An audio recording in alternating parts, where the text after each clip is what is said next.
এদিকে সবজির দাম ঊর্ধ্বমুখী। আলু থেকে পেঁয়াজ, রসুন, আদা, কাঁচা লঙ্কা বাড়ছে সব সবজির দাম।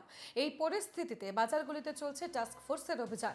বৃহস্পতিবার সকালে কাঁকুরগাছির ভিআইপি বাজারে পৌঁছে গেল টাস্ক ফোর্স।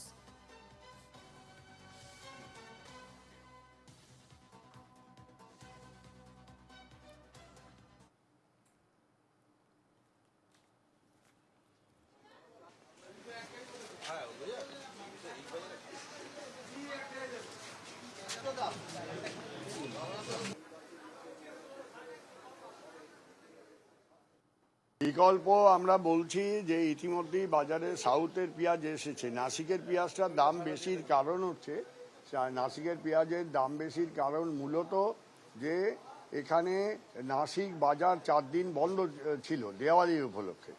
তারপরে ওখানকার ফার্মার্সরা দেওয়ালি 7 দিন পালন করে, ফলে আমাদের পশ্চিমবঙ্গ এবং নর্থ ইস্টের স্টেটগুলোয় পেঁয়াজ ঢোকা প্রায় শূন্যে চলে এসছে এবং দামটাও তার জন্য হোলসেল মার্কেটে 70 টাকা হয়ে গেছিল নাসিক।